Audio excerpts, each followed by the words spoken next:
Naisipan nga namin gumala ngayon mga mare dahil nakakainip nga dito sa bahay. Pupunta nga ulit kami dun sa may parang Marikina. Ito nga pala si Ate Erich at si Brielle. Ito naman si Mr. mga mare. Bali dito nga pala kami nagparking sa baba kung saan kami nakatira. Ito nga pala yung daanan dito sa amin. Malubak-lubak nga yung daanan dito sa amin mga mare at napakahirap nga lalo na kapag umuulan. Tuwang-tuwa nga yan dahil nakababa na naman kami ng bundok. Charot.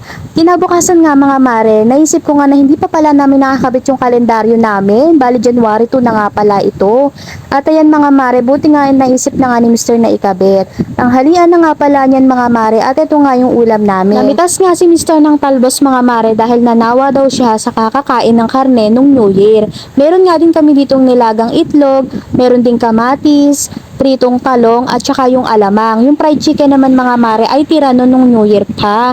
Ito nga pala mga mare ay binigay nga pala sa amin itong puti. Tuwang-tuwa nga yung dalawa kong chikiting mga mare dahil meron na silang aalagaan. Sabi ko nga isa labas na nga lang sana ilagay dahil nga medyo alam nyo na mabaho yung tae ng puting. Pero nilagay na nga lang muna namin siya sa karton dahil medyo baby pa nga siya. At ito nga naisipan ko na nga rin palang tiklopin mga mare. Ito pa nga pala yung nilabhan namin sa ilog. Grabe siguro isang linggo na yan dyan mga mare at ngayon ko nga siya naasikaso. Meron nga palang napita si Mr. na kamansi mga mare at masarap nga yan igata. At ito nga rin ang palaya mga mare, pinitas din niya yan sa taniman. Kinabukasan nga ng January 3 ay start na naman nga ng pasukan ni Ate Erich. Kinder nga pala si Ate Erich mga mare at 6 years old na siya. Meron nga ulit napita si Mr. na papaya mga mare kaya ang gagawin naming ulam ngayon ay tinola.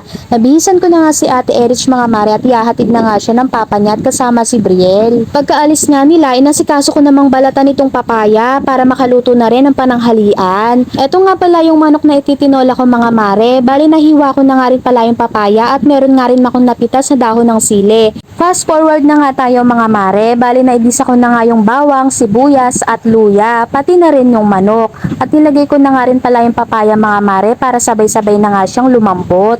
Medyo matagal-tagal na nga rin pala kaming hindi nakakapagtinola mga mare, kaya napakasarap talagang humigop ng sabaw ngayon lalo na at maulan-ulan dito sa amin. At isa rin yan sa paborito ng aming mga chikiting. Nakita ko nga itong pusa namin mga mare nang iyak nga siya ng iyak dahil ayaw niya talaga sa kulungan. Pero no choice nga siya mga mare dahil hindi siya pwede sa loob ng bahay dahil nga nagpupup nga siya. Pagkatapos ko nga magluto mga mare, nasikaso ko namang linisan itong mga tsinelas na ginamit namin kahapon.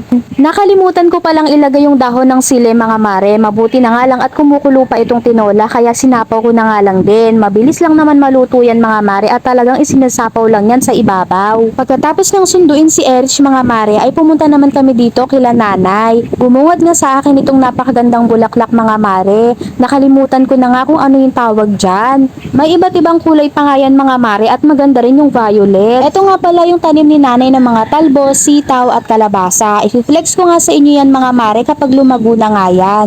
Kukuha nga dapat ako dito ng sampalok mga mare. Ang kaso nga lang ay sobrang taas.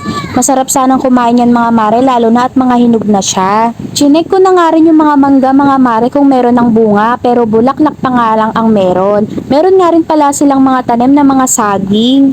Yun lang mga mare. Salamat sa panonood.